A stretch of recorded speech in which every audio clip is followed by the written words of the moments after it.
doing a very good piece of work. She is still, in the last conversation I had with her, on target to have the administrative structure in place. I think her intention is by the spring, sort of late March, in order to allow victims to be able to apply for this scheme. She has also been very proactive herself as the owner of this portfolio in engaging with victims groups, both with them directly and as I'm sure we've all seen on social media as well. So I think they are very much aware of the work that she is doing to get this progressed. I have said to her I will continue to give her my full support in doing that. I think we've shown the UK government support through not just the approximately 15 billion of block grant, but the 900 million, over 900 million, 918 million pound uplift that we got secured through the spending review. And I look forward to seeing the details as the executive are able to work through exactly what they think this scheme will cost. And for a priority that is a priority for the executive, is clearly part of NDNA, is a devolved matter, exactly what the Department of Finance in the Northern Ireland Executive is putting into this priority to deliver it for those victims as is required. Louise Haigh. Well, I'm sure the Justice Minister and other ministers who've been pursuing a meeting with the Secretary of State on this issue for some time will be pleased to hear that he's now committed to that. Another issue of confidence for victims is in the delay in the publication of the Shawcross report, which his government commissioned into compensation for victims of Libyan-sponsored IRA terror. Why is the government refusing to publish this report and fulfil its promises of compensation for victims? Thank you, Mr. Speaker. I would just correct the Honourable Lady. What I actually said was I have been talking to the Minister of Justice, and in fact I spoke to her just a few weeks ago as she raises this issue on victims' payments quite rightly on a regular basis. And obviously I talk to the First and Deputy First Minister very regularly, often more than once a week, on a range of issues, including this as well. In terms of her question on Shawcross, we do recognise the very sensitive issues that are raised in the scoping report that Mr Shawcross has produced. Ministers are now carefully considering the internal scoping report in order to ensure that we can do justice to the important and sensitive issues that it covers and to give due respect to the very victims that it is working for. And as we as a government, I have to say, are working hard to ensure across these issues we are doing everything we can to make sure victims get the support that they need. Question 6, Mr. Speaker. Thank you, Mr. Speaker. Good progress has been made in implementing the New Decade New Approach deal, despite the challenges that have been posed by the ongoing public health crisis. We have released, as a government, over £550 million of the £2 billion of funding agreed in the deal.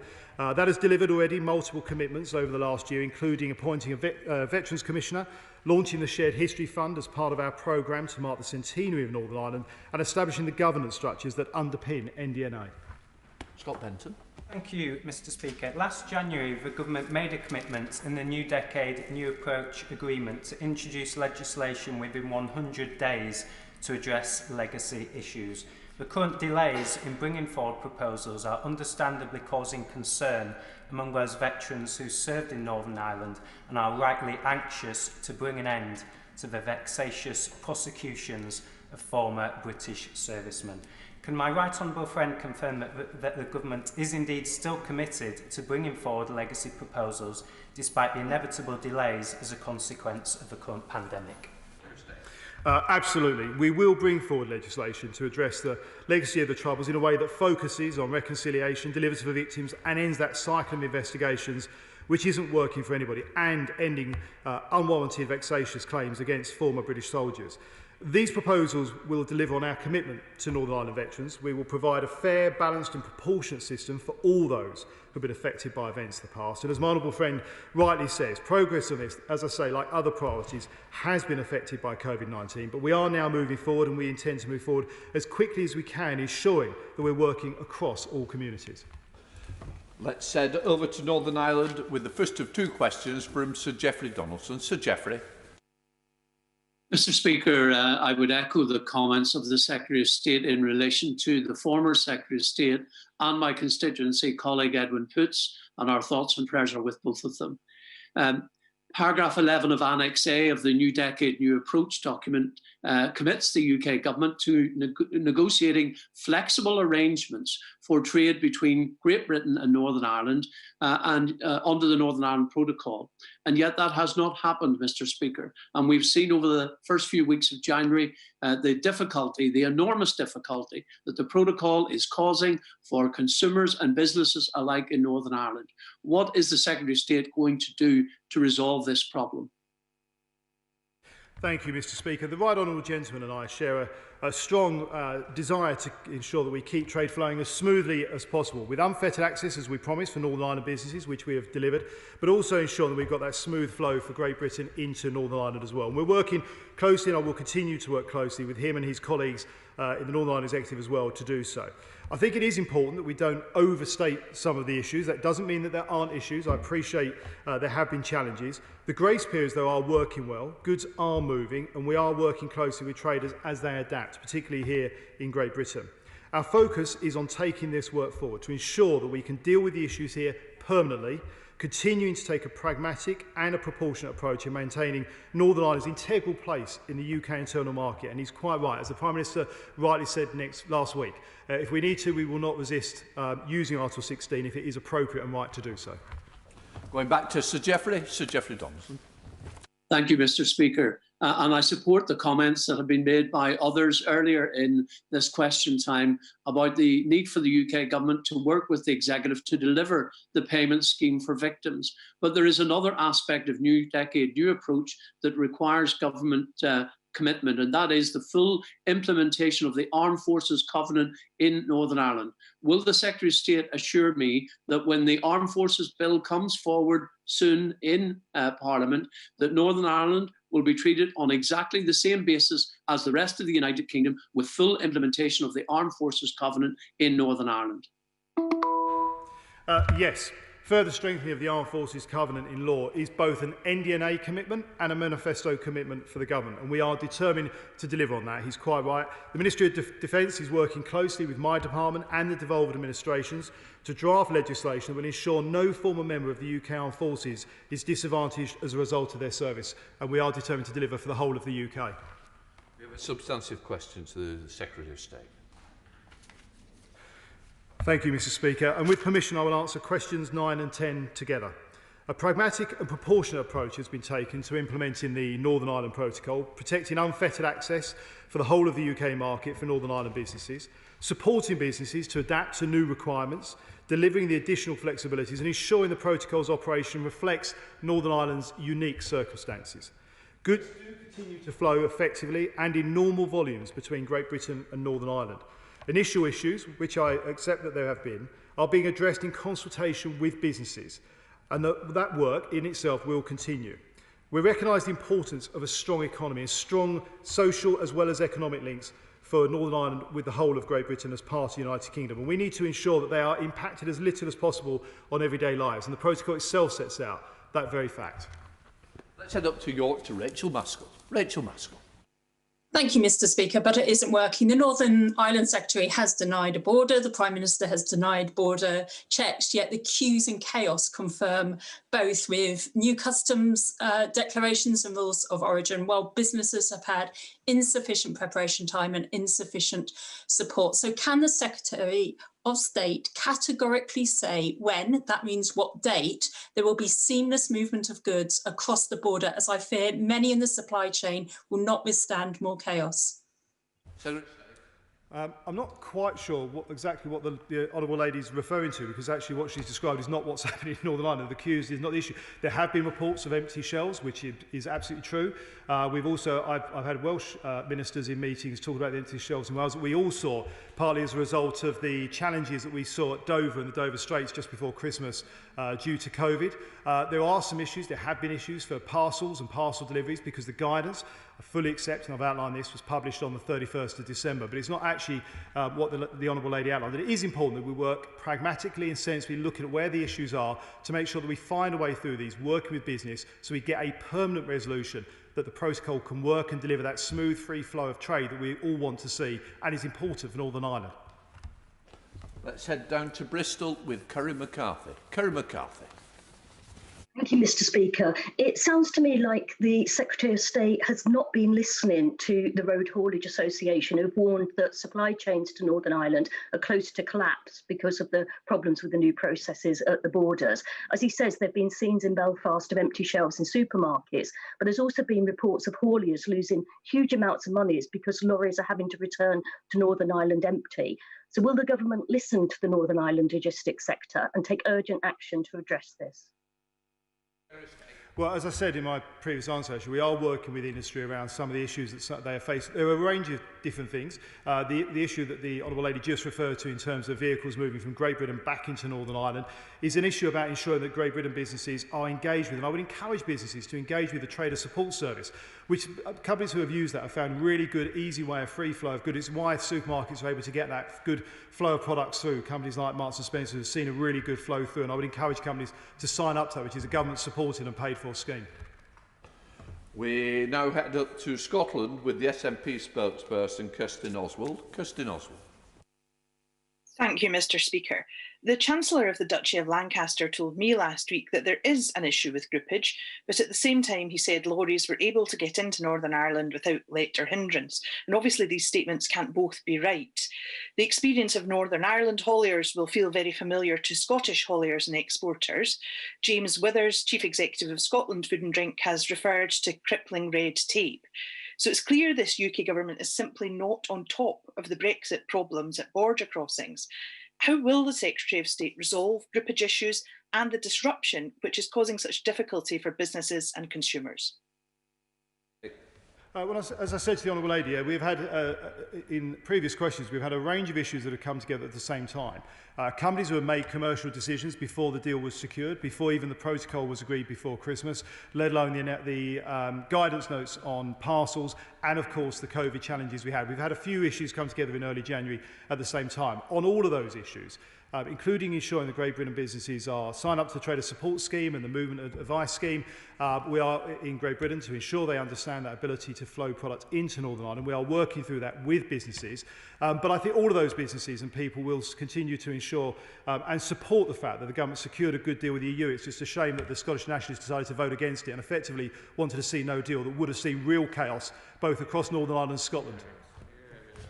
Let's return to Northern Ireland with Gavin Robinson. Gavin Robinson. Thank you very much, Mr. Speaker. And can I thank the Secretary of State for the considered engagement he has had over the last 7 to 10 days on the issue of steel.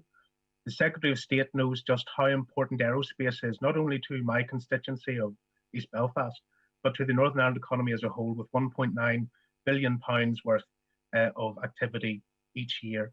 ADS are concerned about the additional tariff which is now being placed on goods considered to be at risk for the aerospace sector. Yet when those goods or the raw materials are brought into Northern Ireland for processing, they can then subsequently leave Northern Ireland tariff-free because of the airworthiness agreement. There is an issue on these raw materials. They are not at risk for onward transit, and I'd be very keen for the Secretary of State to agree this morning that he will engage in this issue as constructively as he has with steel. Secretary of State. Well, I thank the Honourable Gentleman for raising this issue. He has been a strong and passionate supporter and promoter of the sector for the benefit of Northern Ireland for a very long time, and I think everybody can recognise that. Now, he's outlined some of the specific details. We have been very clear that there should not be any tariffs on internal UK trade, and that we will make full use of waivers and reimbursements to minimise the impact on business in any scenario. I will be very happy to engage with the sector directly and with himself and any other colleagues on this particular issue. We have pledged £1.95 billion for aerospace research and development through to 2026, alongside £125 million of grants to be awarded through the Future Flight Challenge. So I think there is an opportunity for the industry, and I'll happily be keen to work with him to ensure that we can deliver on that for the people of Northern Ireland. Let's head across the city to Claire Hannah. Claire Hannah. I want to thank the Secretary of State for his words for Edwin Poots. Certainly everybody here is rooting for the Minister in his battle. Has the Secretary of State given any thought to structures which he can use to engage with the Irish Government on the protocol and other relevant issues now that they're not meeting within EU frameworks? And specifically, does he think the British-Irish Council or the British-Irish Intergovernmental Conference can be used more constructively going forward? Well, I thank the Honourable Lady for her comments on Edwin Poots. When I had a communication with him this morning, he's determined and focused on continuing to do his good work for the people of Northern Ireland and to have a good and full recovery, as I know the Honourable Member for Bexley is as well, and Sidcup. Look, she's absolutely right. There are a range of ways, as she's outlined, that we can continue to engage. We are determined to do so. I know that the Taoiseach is very keen to build, as is the Prime Minister, a good, strong friendship and partnership with our closest neighbours in Ireland. I talk to the Minister Coveney on a regular basis. We also have quad meetings across with the Northern Ireland Executive, myself and Simon Coveney and other ministers where relevant. So we do have a good join up. We are determined to work together to make sure we do that for everybody across both Ireland and all of the United Kingdom. Let's head across to Rob Roberts. Rob Roberts. Thank you. Question 14, sir. Thank you, Mr. Speaker. The Secretary of State and I continue to hold regular discussions with Cabinet colleagues and the devolved administrations on this crucial issue. Although each devolved administration controls its own public health policy, we have been coordinating our responses to COVID, seeking alignment in policy and approach where appropriate to ensure that measures safeguard the health and well-being of the whole United Kingdom. Our commitment is demonstrated through the UK Government's procurement of vaccines and tests on behalf of all parts of the country, working with the devolved administrations to ensure they're deployed fairly across the UK. Thank you, Mr. Speaker. Obviously, the world-leading steps that the government has taken to acquire and roll out the vaccine have benefited every part of the United Kingdom. Will my honourable friend confirm that Northern Ireland is benefiting and will continue to benefit from this vaccine rollout, which is only possible if our devolved administrations continue to work together as one union? My honourable friend is absolutely right. I'm pleased to see Northern Ireland now has the highest vaccination rate in the UK and indeed across any jurisdiction in Europe, with almost 6% of the population having been vaccinated. This clearly demonstrates the strength of the Union when we as four nations all work together. To date, over 114,000 people in Northern Ireland have successfully been vaccinated, including care home residents and health and social care staff. The vaccination programme began on the 8th of December, and by the 6th of January, the mobile teams have visited 91% of care homes and achieved uptake levels of 90% plus for residents and around 80% for staff. Substantive question to Minister Walker. Thank you, Mr. Speaker. There are a number of important strands to our centenary programme, including historical understanding and engagement and supporting trade and investment, which showcase Northern Ireland's rich potential. We also want to focus on the future, especially Northern Ireland's young people, and will ensure that their voices are heard in the centenary programme. We recently announced £3 million to support this work, including a £1 million shared history fund, supporting the engagement of non-profit organisations across the UK with the centenary. We're continuing to develop these centenary plans and will publish them further over the coming months. Set up to Burnley with Anthony Higginbotham. Anthony Higginbotham. Thank you very much, Mr. Speaker. 2021 marks 100 years since the creation of Northern Ireland, which paved the way for the formation of the United Kingdom as we know it today. In Burnley and Padiham, we are proud unions and want to share in the celebration of this momentous day. So could my right honourable friend set out what steps he's taking to make sure all parts of the United Kingdom can share in this celebration? My honourable friend raises a really important point. Given the significance of this anniversary, we want to ensure marking the centenary has a lasting legacy both in Northern Ireland and right across the UK. The Shared History Fund will support the engagement of a wide range of arts, heritage, voluntary, community and other non-profit organisations across the whole of the United Kingdom, and we're engaging with departments across government, including the other territorial offices, the Cabinet Office and DCMS, as we continue to drive forward on this and other elements of our centenary programme. Substantive question to the Minister. I recognise the Honourable Lady's work on this important issue and appreciate the engagement we've had on this to date. Regulations have been in place to make provision for safe and lawful access to abortions since the 31st of March 2020. Some service provision has been available now since last April, with over 719 women and girls having been able to access services locally by mid-October last year. We take our moral and legal duties on this matter very seriously and remain disappointed that full abortion services remain to be commissioned by the Department of Health, which would be the most appropriate way to progress the matter. We continue to monitor the situation closely. Heading to Walthamstow with Stella Creasy. Stella Creasy. Thank you, Mr. Speaker. It's a very familiar situation. The Northern Ireland Human Rights Commission and a vulnerable woman have been left with no option but to take the UK government to court to ensure access to abortion at home. Except we are in a different situation because this House voted to require the Secretary of State to uphold these women's rights and ensure they could access abortion at home. With clear evidence, over 100 women have been refused abortions and that they are buying pills online again. Will the Secretary of State and the ministers confirm they will act to uphold UK legislation and save the UK taxpayer court costs and act to intervene now? Well, I can confirm to the Honourable Lady we are continuing to engage with the Minister of Health and his department on commissioning full services, and have been since the regulations came into effect, and we remain of the view that this is the most appropriate way to progress the matter. I'm pleased that the Northern Trust was able to resume its services earlier this year, and I'm hopeful that the South Eastern Trust will soon be able to do so as well. The Government is, of course, continuing to fund access to services in England, particularly where local access may not be available, and even in the current circumstances, some women and girls have availed of those services. But we are continuing to monitor the situation closely, including considering further legislative action at Westminster at the appropriate time, should it be required. Heading to Bristol with Shadow Minister Karen Smith. Karen Smith.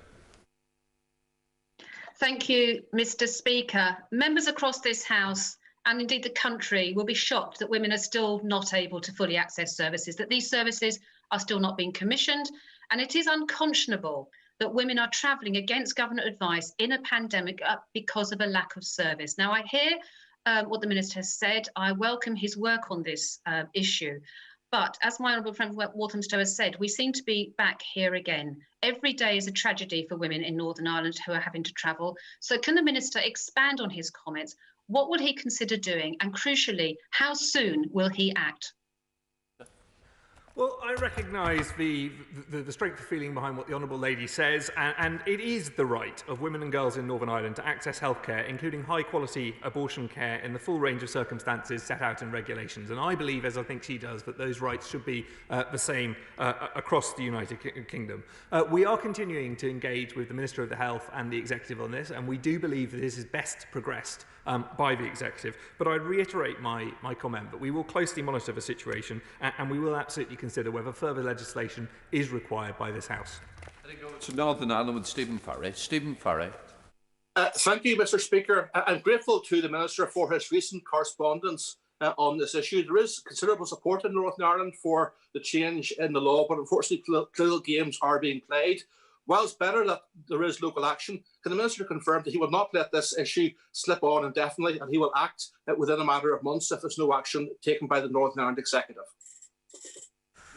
Well, I'm grateful for the Honourable Gentleman's comments, and I recognise that he is one of those who's pressed hard on this issue. We recognise the urgency of this matter, but we also recognise the huge challenges facing the Executive and indeed every part of government related to the COVID situation. We do want to see progress on this issue. We would continue to prefer it to be delivered by the devolved institutions, but as I've said already, we stand ready to act if that progress is not made. Remaining in Northern Ireland with Carla Lockhart. Carla Lockhart. Thank you, Mr. Speaker. It is still a matter of deep regret that the overwhelming view of the people of Northern Ireland in wanting to protect life was and is still disregarded by those in this place. And I take a very contrary view to the member for North Down.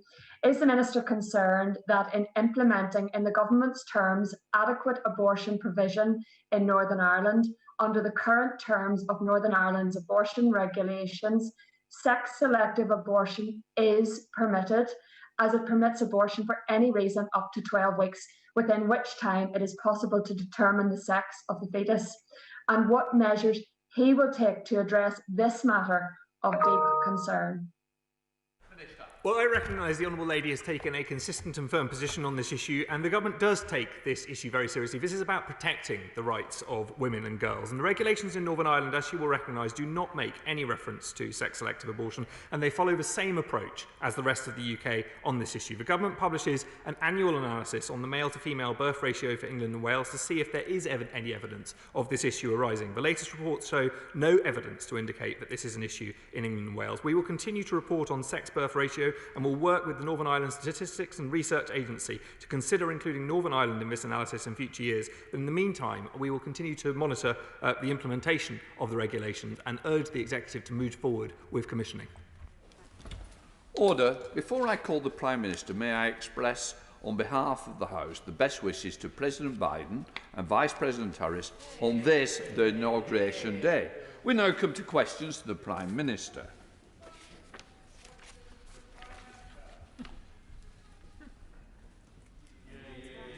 I will first call the Prime Minister to answer the engagements question, and then I will call Alex Shelbrooke to ask his supplementary. Prime Minister.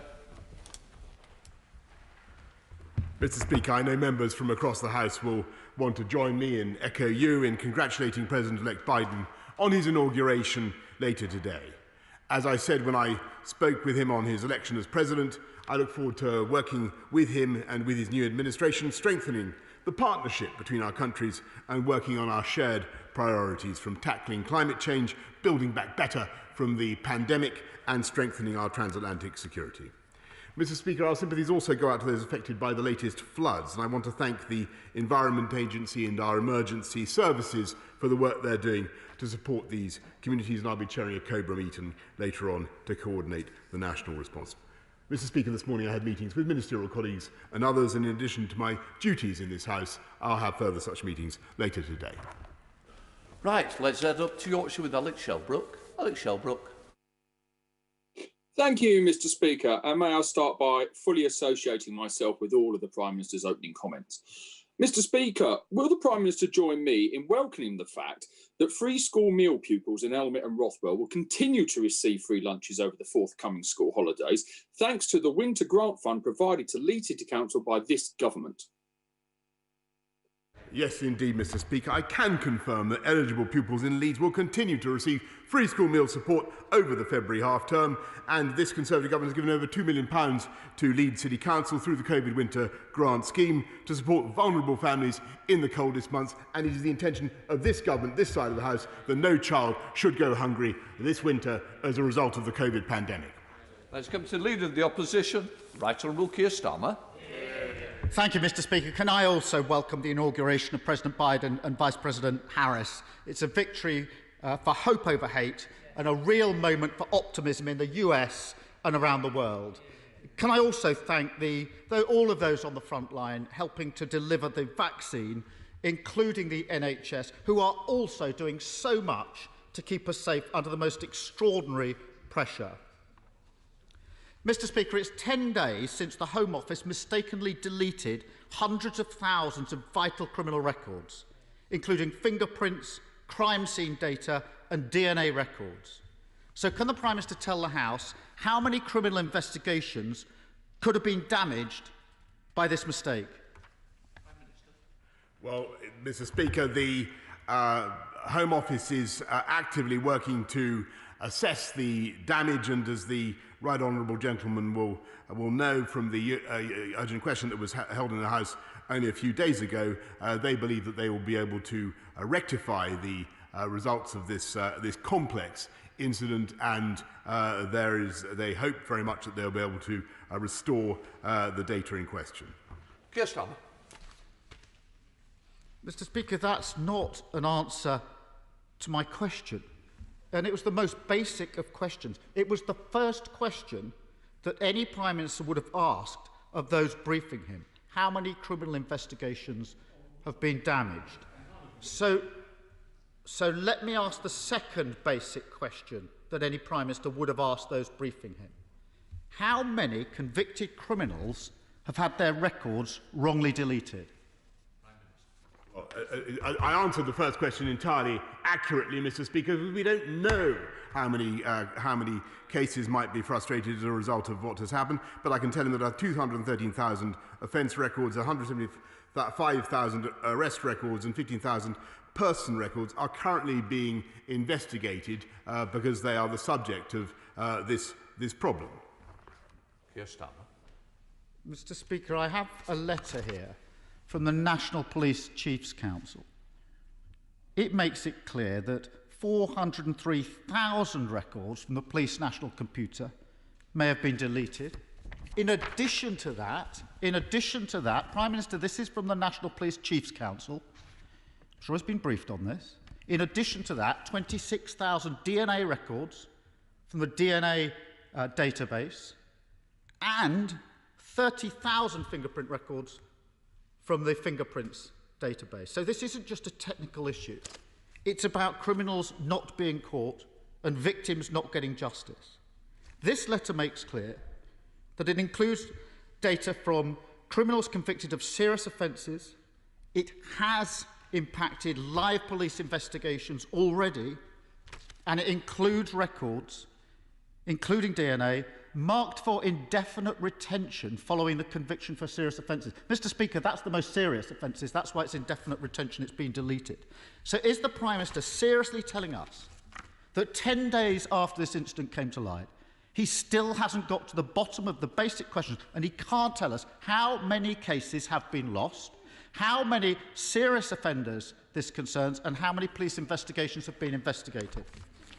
Mr. Speaker, it's becoming a feature of the Right Honourable Gentleman's questions that he fails to listen to the answer that I have just given. And let me repeat, because he said that I think he gave a figure of 413,000. I've just done some maths briefly in my head. And if you look at if you add 213,000 to 175,000, you get to plus 15,000, which is the numbers I get, Mr. Speaker, you get to 403,000.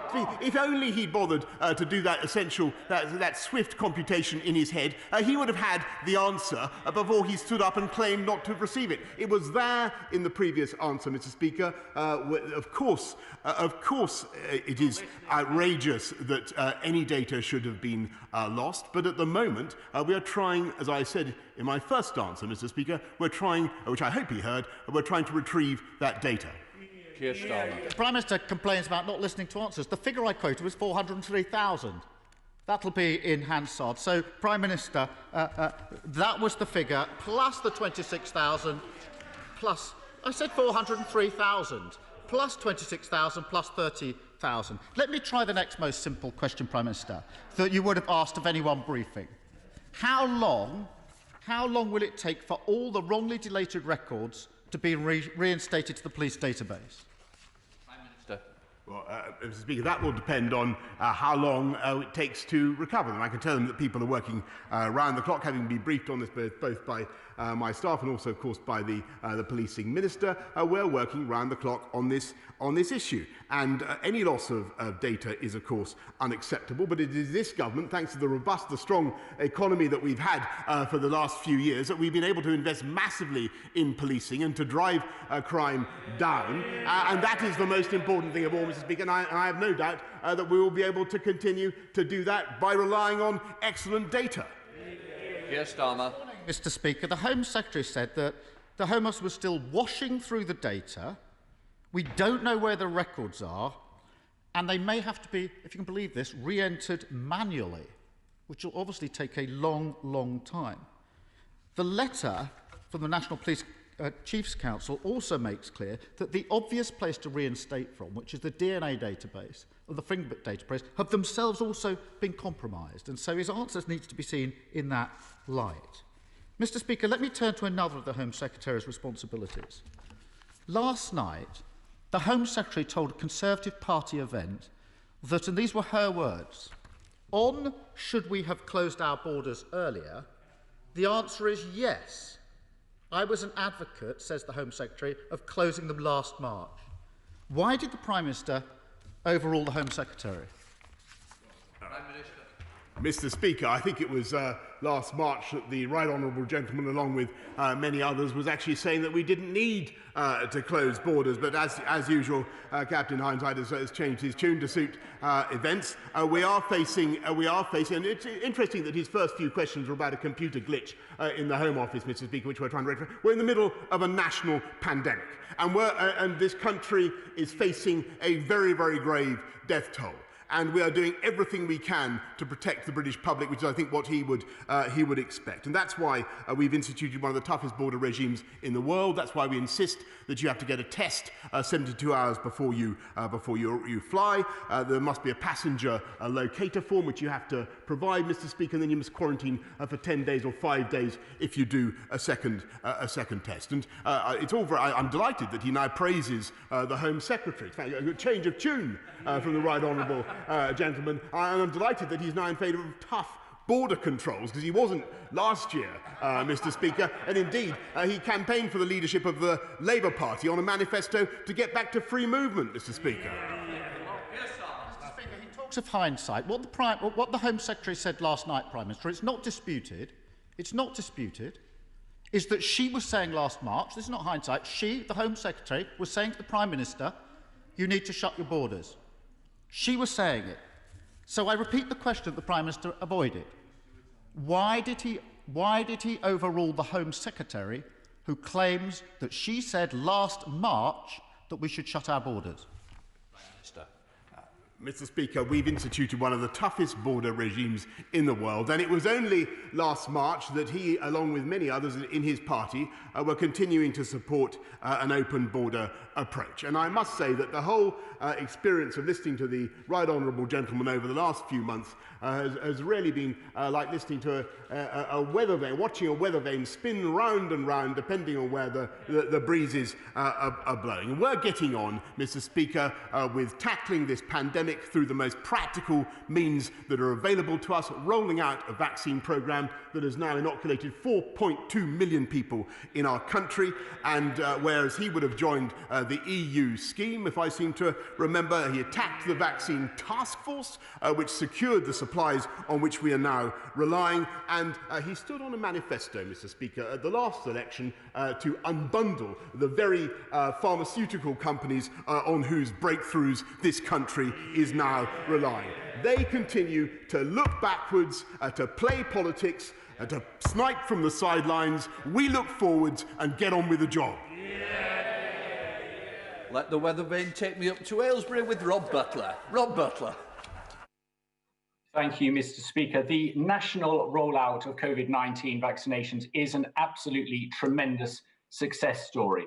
But it's only in the past few days that over 80-year-olds in Aylesbury have been able to get their first jabs. And many of my constituents have contacted me to say they're frustrated and worried that they've been either forgotten or pushed to the back of the queue. So can my right honourable friend assure them that everyone in the Aylesbury area in the most vulnerable groups will be vaccinated by the middle of February? Minister. I thank my honourable friend for everything he does to fight for the interests of the people of Aylesbury, and I can confirm that we're on track to deliver our pledge, though it is very hard. I must stress to the House it is very hard because of constraints on supply. We're on track to deliver a first vaccine to everyone in the top 4 cohorts by mid-February, including the people of Aylesbury. Let's head up to Scotland with the leader of the SNP, Ian Blackford. Ian Blackford. Thank you, Mr. Speaker. This afternoon, millions around the world will breathe a massive sigh of relief when President Joe Biden and Vice President Kamala Harris are sworn into office. The Democratic removal of Donald Trump gives us all hope that better days are ahead of us, that days will be a little bit brighter. Turning the page on the dark chapter of Trump's presidency isn't solely the responsibility of President Joe Biden. It is also the responsibility of those in the Tory party, including the Prime Minister, who cozied up to Donald Trump and his callous worldview. Mr. Speaker, this morning, the former Prime Minister, the member for Maidenhead, accused the current Prime Minister of abandoning moral responsibility on the world stage by slashing international aid. So if today is to be a new chapter, if today is to be a new start, will the Prime Minister begin by reversing his cruel policy of cutting international aid for the world's poorest? Mr. Speaker, I think it's very important the Prime Minister of the UK has the best possible relationship with the President of the United States. That's part of the job description, as I think all sensible members opposite would acknowledge. And when it comes to global leadership on the world stage, this country is embarking on a quite phenomenal year. And we've already, with the G7, with COP26, and we've already led the world with the Gavi Summit for global vaccination, raising $8.8 billion. It was the UK, the first major country in the world to set a target of net zero carbon emissions by 2050. All other countries are following. We hope that President Biden will join us. We're working to promote global free trade. And of course, Mr. Speaker, we'll work with President Biden to secure the Transatlantic Alliance and NATO, which of course the Scottish Nationalist Party would unbundle. Well, I think they would. I don't know what their policy is on our armed services. I think they would break them up. Perhaps they'd like to explain. It's the Scottish National Party. I know you keep having a memory lapse on it. Ian Blackford.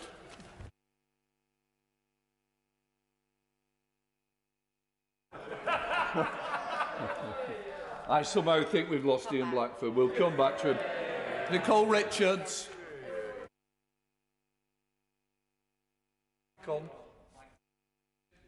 Nicola, you're muted. Press the mic. I'm not muted. Can you hear me?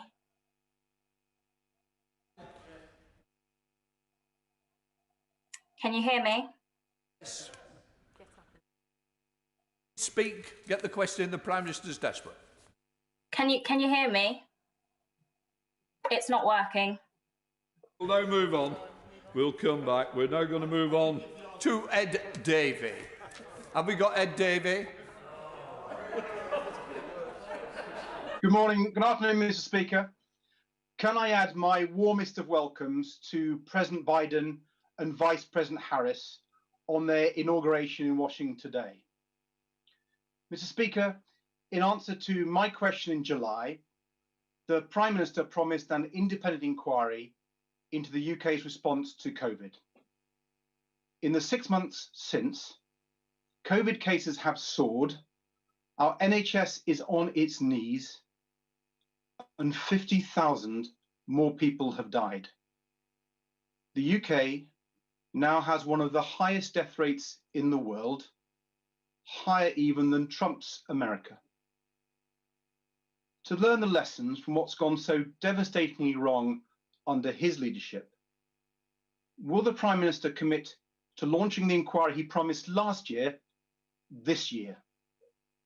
Prime Minister. Well, Mr. Speaker, he answers his own question with the preamble that he set out. The NHS is under unprecedented pressure. The entire British state that is trying to fight COVID and to roll out the biggest vaccination programme in the history of our country. And that includes virtually every single arm of officialdom. The idea that we should now consecrate state resources, vast state resources, to an inquiry now in the middle of the pandemic does not, I think, seem sensible to me, and I don't believe it would seem sensible to members of the House. But of course, we will learn lessons in due course, and of course, there will be a time to reflect and to prepare for the next pandemic. Let's reconnect with Ian Blackford for his second question. Ian Blackford.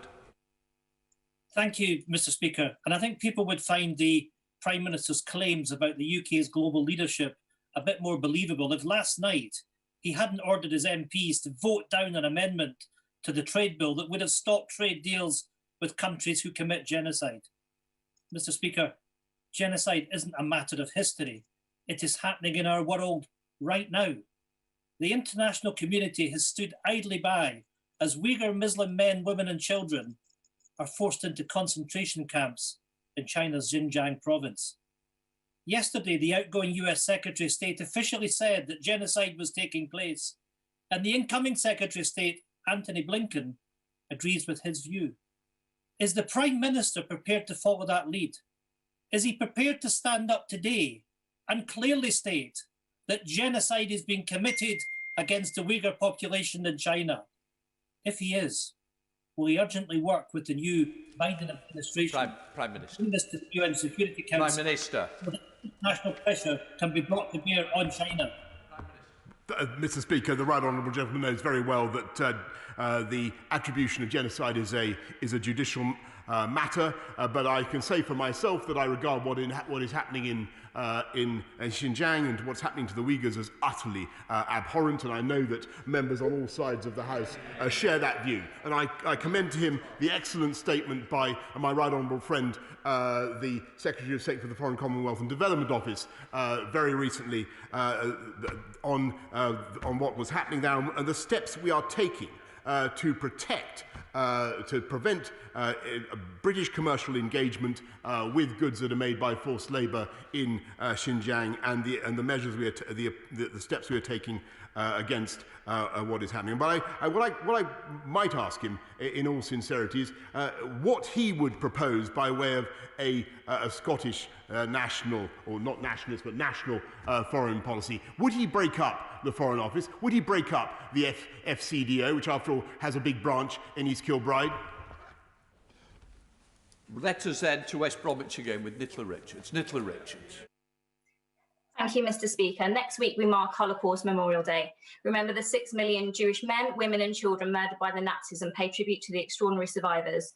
Will the Prime Minister join me in thanking the Holocaust Educational Trust for organising a live webcast for students across the country to tune in and hear the testimony of survivor Eve Kugler on the 26th of January, and ask all members to encourage their schools to join Q3 Academy Great Bar from West Bromwich East in taking part? Mr. Speaker, my honourable friend is absolutely right to warn us of the need to continue to inoculate our populations, ourselves, against the wretched virus of anti-Semitism, which has a tendency to recur and reinfect societies, including, tragically, our own. And I, of course, am very happy to join my honourable friend in encouraging all members to ask all schools, as the excellent Q3 Academy in Great Bar is doing, to tune in to the event that she mentions. To Yorkshire with Alexander Stafford. Alexander Stafford. Thank you, Mr. Speaker. Both I and many residents across Rother Valley are very concerned about crime, drug use, including from nitrous oxide capsules, and antisocial behaviour. Will the Prime Minister back my campaign and call on the Labour Police and Crime Commissioner for South Yorkshire to restore a police presence and even reopen a police station on Dinnington High Street? Mr. Speaker, well, there could be no more fervent and effective advocate for the people of Rother Valley than my honourable friend, and I'm sure that he has much support for his campaign for a police station. I hope that a solution can be found. In the meantime, I can reassure him that we are making sure that there will be the police officers, the police men and women, to put in that police station, because, as you know, we are delivering, Mr. Speaker, on our commitment to have 20,000 more police over the lifetime of this Parliament. Let's head over to Northern Ireland with Claire Hanna. Claire Hanna. Thank you very much, Mr. Speaker. Prime Minister, contrary to the view of every political party here and all of those involved in logistics and retail, the Secretary of State for Northern Ireland said last week that there's no border in the Irish Sea and that disruption to supplies was a COVID issue and nothing to do with Brexit or the protocol. The papers are reporting your plans to woo the Biden administration through the topic of Northern Ireland, as they and we try to move on from Trump and Trumpism. Would being straight with the people in Northern Ireland not be a good start? Mr. Speaker, as the Honourable Lady, I think, may know, from what I said, I think, to the liaison committee several times, the proof of the pudding is in the eating. Actually, there's more transit now taking place between Larne and Stranraer and Cairnryan than there is between Holyhead and Dublin, because it's going so smoothly. Let's head up to Harborough with Neil O'Brien. Neil O'Brien. Mr. Speaker, thank you. I'm so sorry. It's excellent that we are leading Europe in It's excellent that we are leading Europe in vaccinations, and it's excellent that we now have strong health borders. But as the virus bounces around the world, there is a real risk that it will mutate and be able to dodge the vaccines or reduce their efficacy. And there's concerning data from South Africa in that respect. Will the government develop a new rapid pathway to allow the approval of new variations of the vaccines so that we can shut down any new strains quickly? Prime Minister. Yes, indeed.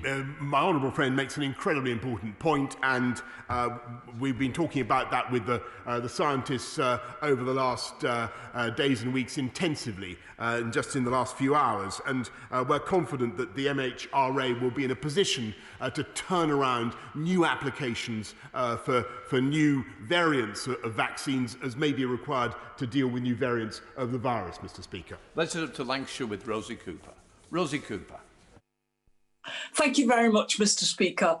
Lorries containing food produce sitting idle for days is a stark reminder that if post-Brexit Britain is to be self-sufficient, protecting our food production through infrastructure investment is crucial. So could the Prime Minister provide the infrastructure investment essential to tackling flooding in West Lancashire by giving the Environment Agency enough funding both to keep the old crossings pumps operational and to maintain the watercourses?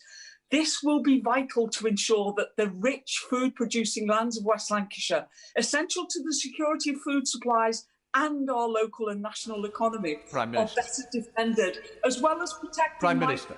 Prime Minister, we've got to get through the questions. Prime Minister. flooding. Mr. Speaker, I could have heard almost any amount about the rich food producing parts of West Lancashire, because she's entirely right, and we will protect those areas, and she's entirely right to call for flood defences. That's why we put £5.2 billion over 6 years into flood defences, including the Crossons pumping station refurbishment scheme, which the Honourable Lady mentions, which we've invested £5.7 million to protect nearly 4,000 homes. Let's head to Devon with Sigurry Street. To Sigurry. Thank you, Mr. Speaker. Mr. Speaker, the South West has an ambitious programme to build back better in both the green and blue sectors, investing in both clean growth and marine high-tech clusters. But to do so, we will need continued investment in our infrastructure. Will my right honourable friend assure us that levelling up does not just involve the north, but every region of the United Kingdom, including the South West? Thank you. Mr. Speaker, the potential of the South West, the Greater South West, is enormous, and particularly in the areas of green technology, of blue and green technology, and he can be assured that we will be giving massive investment in infrastructure to support that green industrial revolution in the South West, as well as in all parts of the UK. Let's head, staying in Devon, with Ben Bradshaw. Ben Bradshaw. When the Prime Minister told fishermen in the South West that they would not face new export barriers or unnecessary form filling, and when he told Britain's musicians and artists they would still be free to tour and work in the rest of the European Union after Brexit, neither of those statements were correct, were they, Prime Minister? Mr. Speaker, it is absolutely true that some British fishermen have faced barriers at the present time owing to complications over form filling, and indeed one of the biggest problems is that, alas, there is a decline in appetite for fish in continental markets just because most of the restaurants, as he knows, are shut. But the reality is that Brexit it will deliver and is delivering a huge uplift in quota already in the next 5 years, Mr. Speaker, and by 2026 the fishing people of this country will have access to all the fish in all the territorial waters of this country, and to get them ready for that El Dorado, Mr. Speaker, we're investing £100 million in improving our boats, our fish processing industry, and getting fishing ready for the opportunities ahead. Seven Oaks, we're going to with Laura Trott. Laura Trott. Thank you, Mr. Speaker. And can I thank the Prime Minister and the Health Secretary for the recent strengthened guidance to allow parents access to neonatal intensive care units whenever they need to in this pandemic. Can the Prime Minister confirm that compliance with this guidance will be monitored? And can he reassure parents once and for all that we know that they are integral to their child's care in hospital and they are not just visitors? Prime Minister. Absolutely, Mr. Speaker. My honourable friend is I know that she knows of what she speaks, and she's completely right to say that partners in care should not be, their partners in care, they should not be considered as visitors. That's why the current guidance has been put in place. And yes, Mr. Speaker, we will be monitoring it to ensure that it is observed. Thank you, Mr. Speaker. On the 7th of March of this year, my constituent Nazanin Zaghari Radcliffe's unjustified 5-year prison sentence will finally come to an end. Could I ask the Prime Minister, what assurances has he had from the Iranian authorities that Nazanin will have her ankle tag removed, that she will get her British passport back, and that she will be allowed to board a flight back to the UK in 45 days' time? I can tell the Honourable Lady, who I know has campaigned hard and well on behalf of her constituent, and quite rightly, that we're working virtually around the clock to secure the release of all the dual nationals that concern us in Tehran. And without going into the details of the cases, which, as she knows, are complex, we're doing everything we can to secure what we regard as the completely unjustified detention in Tehran of Nazanin Zaghari-Ratcliffe, though, as she knows, she is now out on furlough, admittedly in the conditions that she describes. Let's head up to Yorkshire with Jason McCartney. Jason McCartney. Thank you, Mr. Speaker. With Yorkshire leading the way in the vaccine rollout, does the Prime Minister agree that once we've vaccinated the most vulnerable, the elderly and our wonderful health and social care workers, we should then look at prioritising vaccinating police officers, emergency service workers, carers, teachers, nursery staff, and all those whose essential daily work brings them into contact with other people? Mr. Speaker, my honourable friend is a great advocate for his constituents in Coal Valley, and I much enjoy my exchanges with him, and I can thank him for what he's saying about those groups. We must rely on what the JCVI has to say, the priorities that the experts have decided. But of course, we want to see those groups that he mentions vaccinated as soon as possible. I'm very pleased that in spite of all the difficulties in supply, last week we gave 1.5 million people their first dose, Mr. Speaker, up 500,000 on the week before. Let's head up to Scotland with Stuart C. MacDonald. Stuart C. MacDonald. Mr. Speaker, when we praise our social care workers for their immense response to the pandemic, that includes over 100,000 care workers from the EU. But new research from the Joint Council for the Welfare of Immigrants shows many of them don't know anything about the Prime Minister's EU settlement scheme, and many more don't know that they must apply by the end of June. So we could see thousands of essential care workers and possibly hundreds of thousands of valued EU nationals losing their rights to live and work here overnight on 1st of July.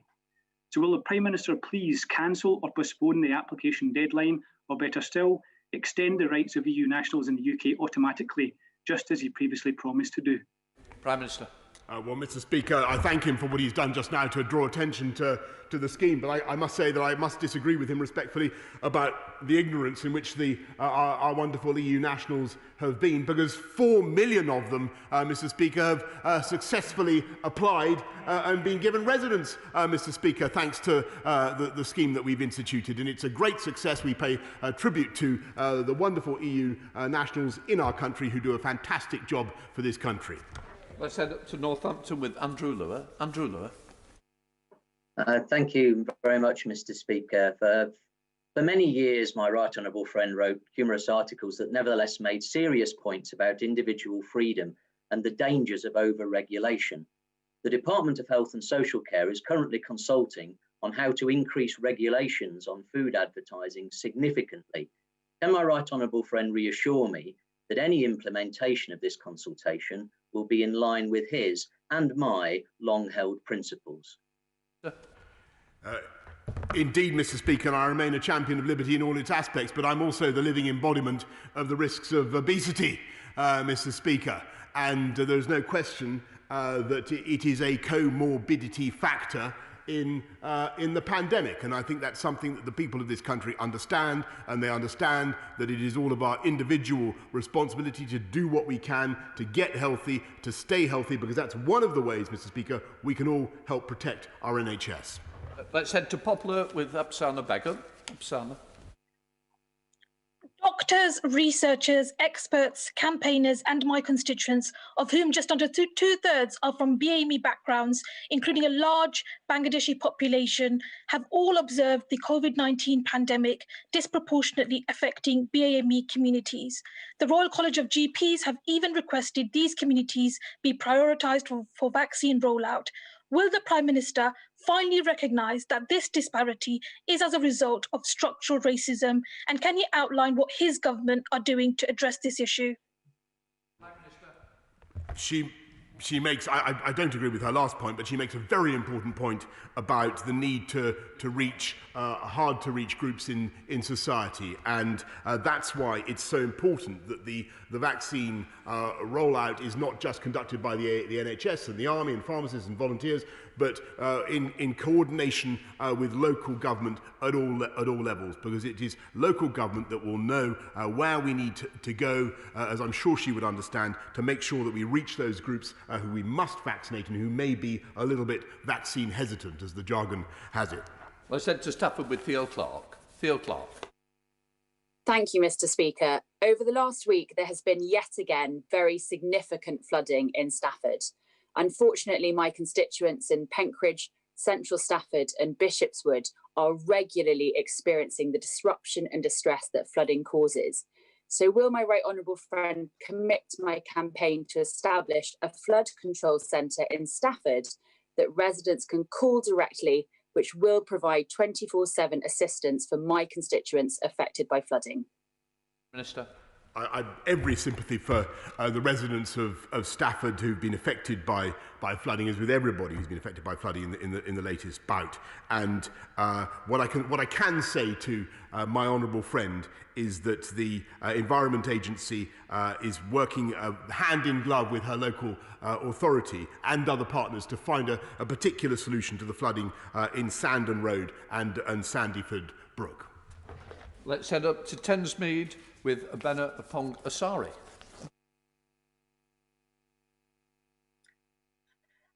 Thank you, Mr. Speaker. My constituency is served by 2 local councils. Recently, Bexley has taken emergency action to shed hundreds of jobs, while Greenwich needs to make 20 million of cuts in their upcoming budget. Last year, the Secretary of State for Communities promised councils whatever it takes to get through the pandemic. So why, instead, is the Prime Minister dropping a council tax bombshell and asking my constituents to pay for his promises?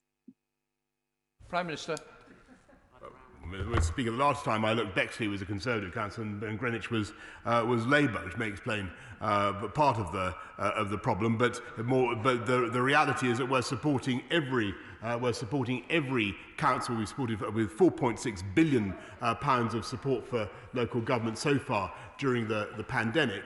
But I think that when she raises council tax, perhaps she could have a word with her friend, the Mayor of London, who's threatening to put up his council tax by 10%, Mr. Speaker. Our final question is from Cornwall with Derek Thomas. Derek Thomas. Thank you, Mr. Speaker.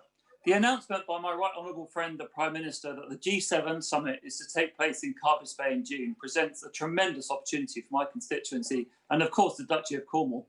Firstly, can I thank the Prime Minister for this?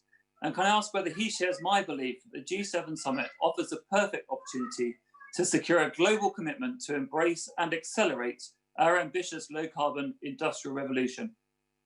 Minister.